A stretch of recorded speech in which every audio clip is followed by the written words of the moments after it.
This is Glow in the Dark Radio.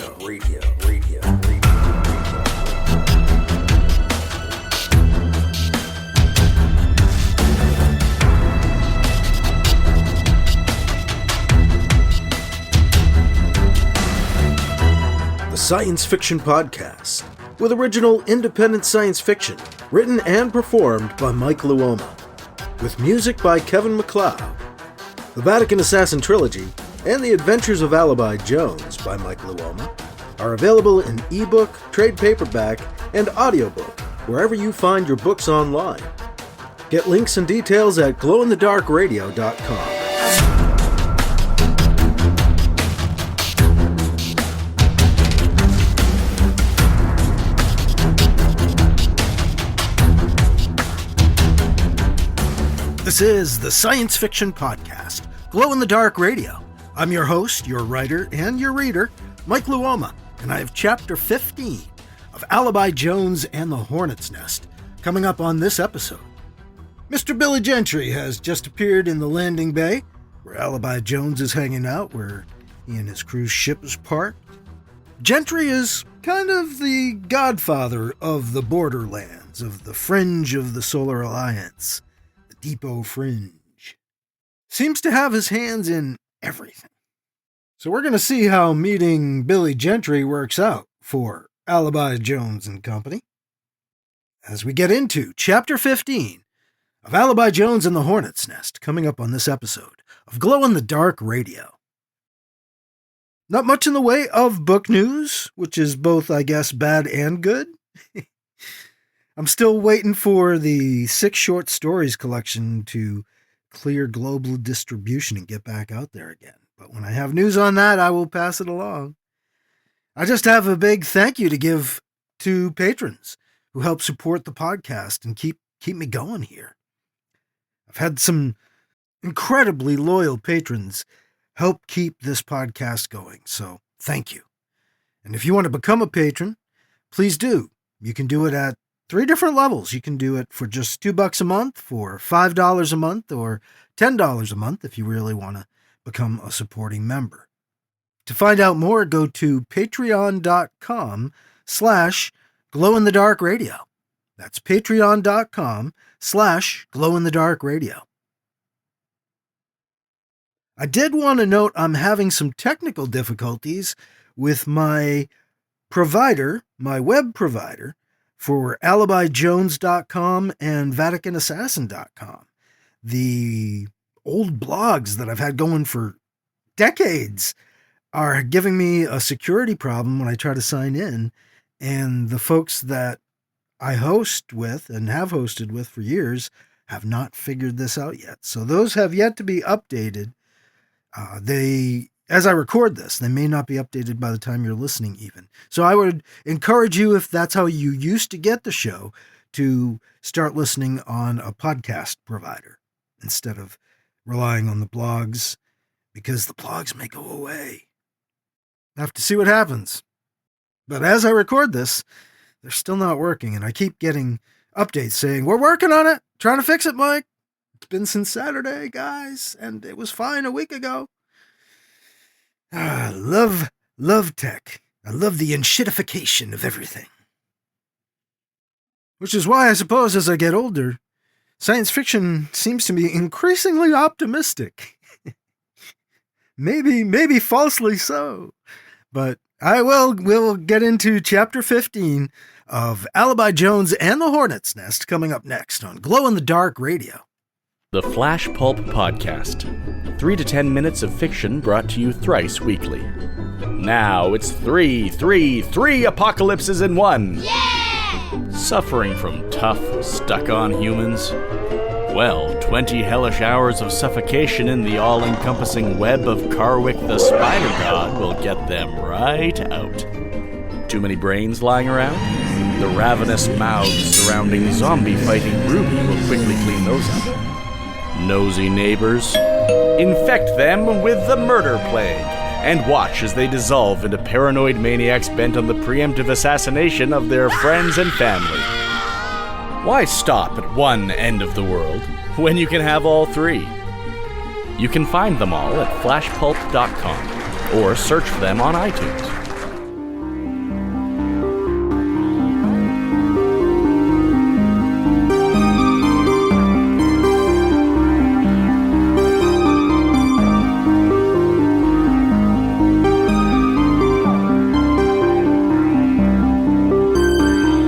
Now here's Chapter 15 of Alibi Jones and the Hornet's Nest on Glow-in-the-Dark Radio.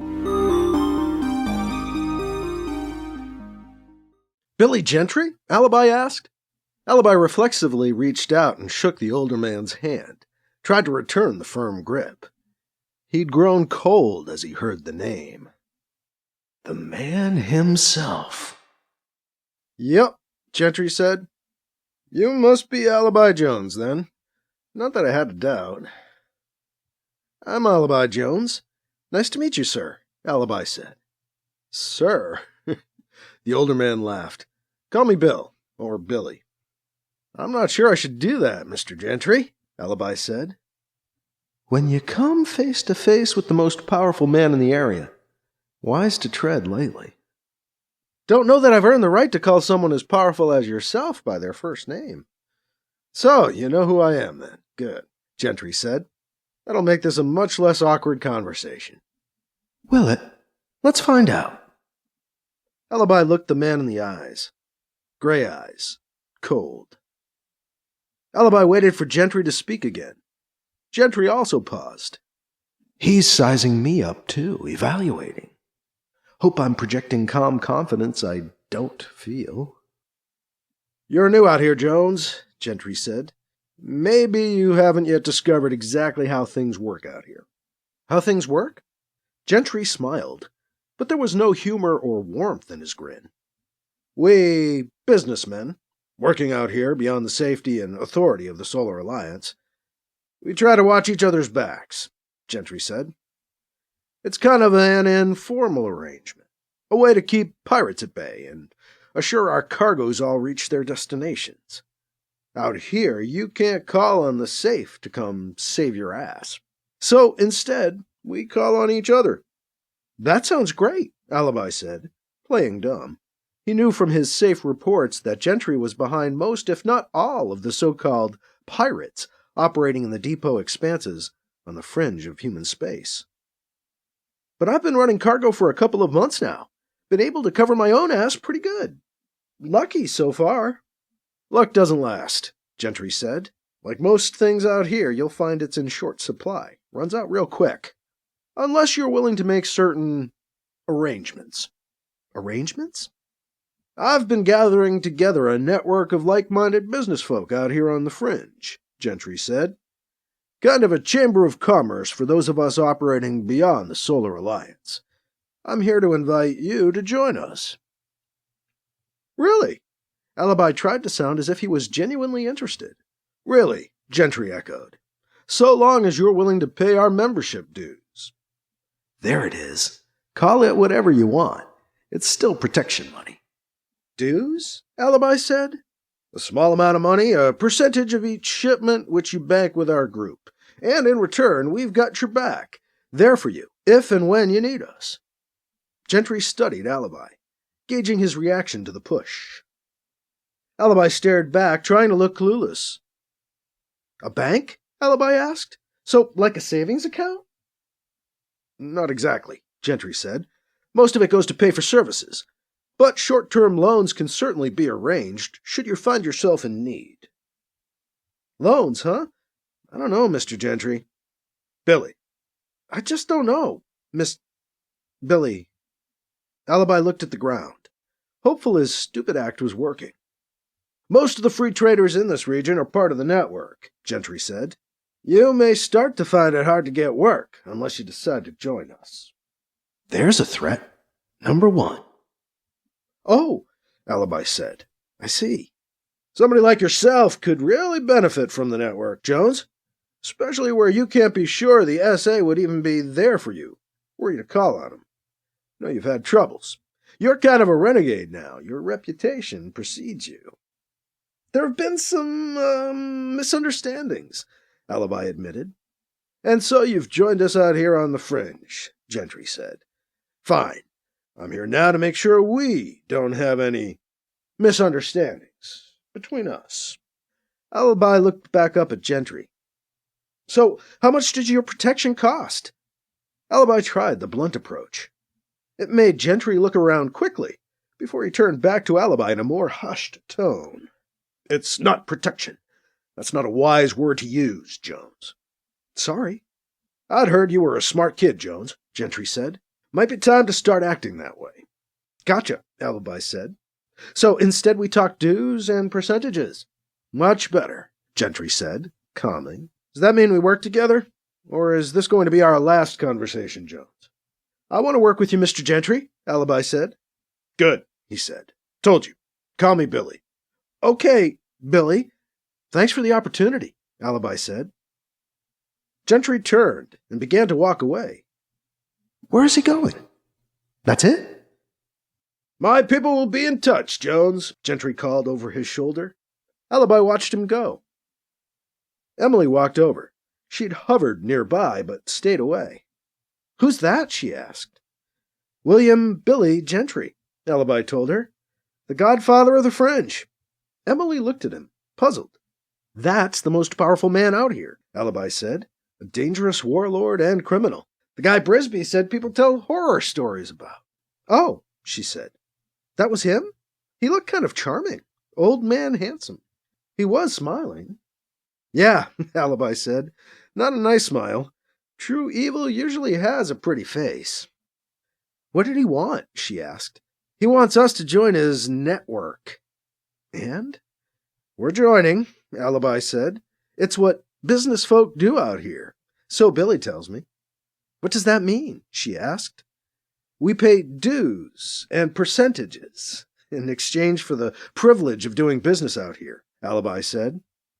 Emily sighed. I don't like it, she said. Gotta establish our cover, Alibi said. You just sounded like Brisby, she said. Meant to, Alibi said. But ouch. Gentry said his people would be in touch. Suppose they need to make it look legit. Which means... He looked her in the eye, but didn't finish. She understood. I'll have to deal with him, Emily said. She sighed. Great. Well, certainly made this milk run a lot more interesting, didn't it? Yeah, Alibi said. Speaking of which, any luck finding cargo? No, she said, some frustration creeping into her voice. They don't make anything here. Nothing you'd take off world anyway. No wonder the government has to pay to ship stuff in. Where do they get the money for that, then? Alibi asked. Raw materials, Emily said. Ores, rare minerals. But they've got contracts in place for those. Companies pay the government to extract what they can. The government turns that around to cover terraforming and everything else they need. The Kerry government says it's their short-term plan, just until they terraform the rest of the surface. Because that worked out so well for Nautilus Colony, Alibi said, sarcasm coloring his tone. Hey, those companies didn't know they wouldn't leave enough of a planet Nautilus left for the colony to terraform, she said, matching his sarcasm. Playful. How could they know their extraction techniques would crack the world, throw it off its orbit, and render it uninhabitable? Mistakes were made, Alibi said. It happens. And you would know, she said, smiling. Alibi couldn't breathe. Emily frowned. She just punched me in the gut. Sorry, she said. It was an accident, Alibi mumbled. I know, we were joking and it was funny and then sorry, she said. Alibi looked off into the distance. What a great day this has been, he said, returning to the sarcasm. Emily stared at the ground. She looked back up. Where's Kat? She asked. On the bridge, Alibi said, last I knew. We're not waiting on cargo, she said. We can go. Good idea, Alibi said. He straightened up and turned to face the cruiser to open the airlock. I should never have brought it up. Can't believe I did, Emily said, as Alibi punched in the security access code. He missed a number. Ugh, he grunted. Sorry, she said. No, Alibi said, not you. I messed up putting the code in. He reset the panel and started over. The airlock opened. After you, Alibi said, gesturing for Emily to precede him into the ship. Thanks, she said. I promise I won't bring it Hey, Alibi cut her off. Like someone once told me, quit while you're ahead, huh? Touché, she said. They walked up to the bridge in silence. Hey, Cat, Alibi said. Fire up the engines and get us clearance for launch. Yes, Cat said. So, there is no... Oh. Cat stopped as he sensed tension between Alibi and Emily. No cargo, nope, Alibi said. He sat down in the pilot's chair and started going over the pre-flight checklists. Emily settled into the seat behind Cat and turned to run systems checks on the workstation next to her. Cat called in to Carey Flight Control to get them launching clearance and a time at the transpace point. As they cleared Carey's orbit and headed for the transpace point, Cat took off his headset. He'd been online with Carey Flight Control. Now finished with their ascent, he turned to the still silent Alibi and Emily. I have noticed. This is a bit silly, this not talking, Cat said. Emily sighed. You're right, Alibi said. Time to move on. Right, Emily said. Go ahead. Me? Oh, Alibi said. I met Billy Gentry. William Gentry, the crime lord. Godfather of the Depot Fringe. And this is a good thing? Cat asked. In terms of building up our cover? Absolutely, Alibi said. He filled Cat and Emily in on the details of his conversation with Gentry as they traversed Transpace and headed back to the Hornet's nest. Cat was not clear on the concept of protection money, at least not the way Alibi and Emily described it, but he did understand paying for trade privileges, semantics really, and they were able to help him start to see Gentry's role. Alibi was still trying to explain why Gentry's ways were against the law when they landed back in the bay on the Hornet's nest. Cat still wasn't sure he got it. In some ways, what you describe as illegal activities are things the trading families of the Dakur have engaged in from time immemorial, Cat said, as they waited for the airlock doors to open. I apologize, but that sounds normal to me. No need to apologize, Alibi said. We don't have the luxury of being able to debate the righteousness of Billy Gentry. We just have to deal with him. The doors opened and they walked into the base's landing bay. Similar to how we deal with Brisby, Emily said. We don't debate his arrogance. We just have to deal with it. Brisby was standing there, waiting for them. Alibi saw his smile crumble into a sad frown.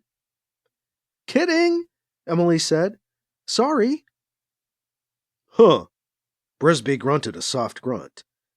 Alibi turned to Emily. You have a real gift, you know that? He said. Alibi turned to Brisby. Don't mind Emily, Brisby. She's decided today is verbal gut punch day. Today's her day to judge the rest of us and find us wanting. Emily tried, but gave up. Alibi looked at her and smiled in sympathy.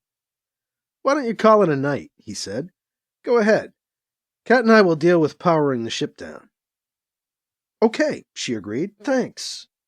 She left the bay, heading back to her quarters. Sorry about that, Brisby, Alibi said. No worries, Brisby said. She's not a happy person, that one.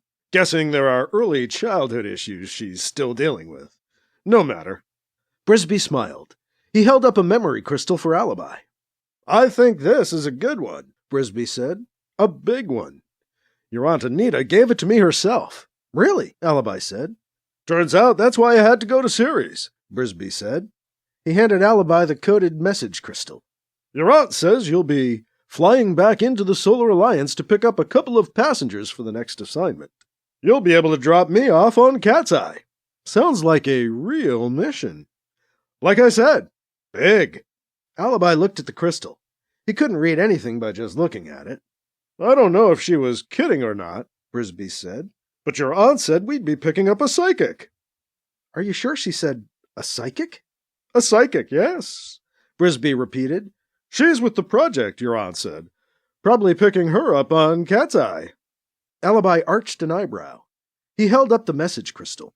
You read this already? He asked Brisby. No, sir, Brisby insisted.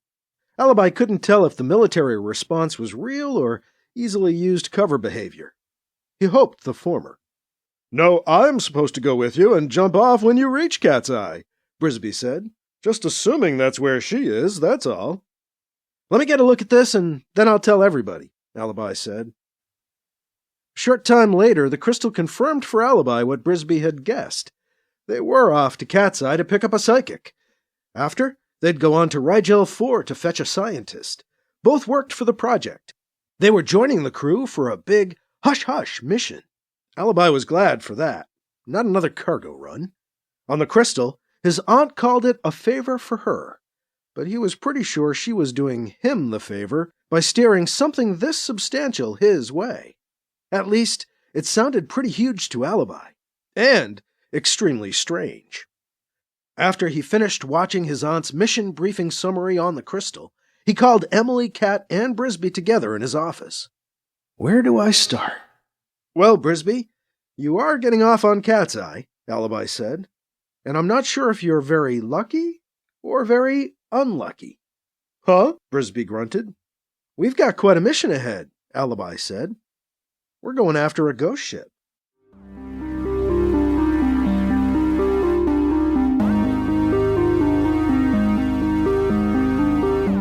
That was Chapter 15 of Alibi Jones and the Hornet's Nest, part of the Adventures of Alibi Jones Chronological Omnibus, as we serialize it here on Glow-in-the-Dark Radio. Well, going after a ghost ship, picking up a psychic, as well as a scientist. Heading to Cat's Eye to drop off Brisby first. Sounds like things are about to get more interesting for Alibi Jones and Company, certainly more interesting than just cargo runs.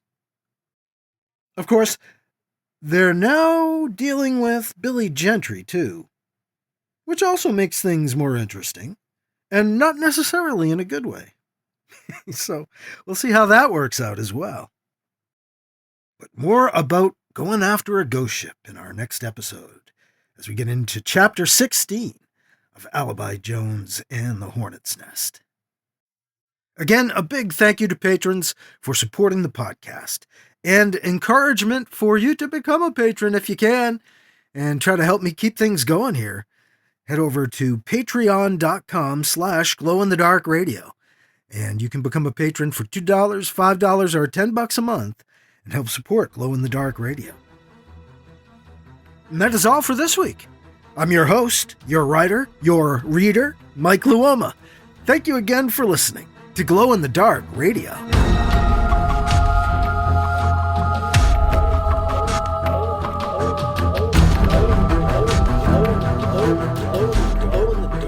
Glow in the Dark Radio.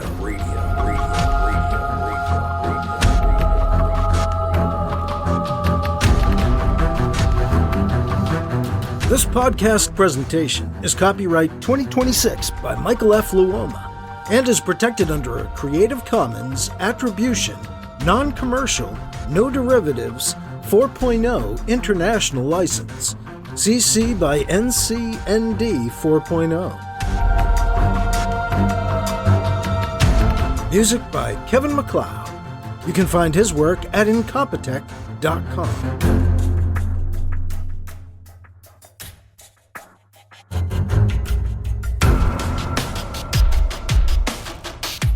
Mike's books are available in ebook, paperback, and audiobook, wherever you find books online.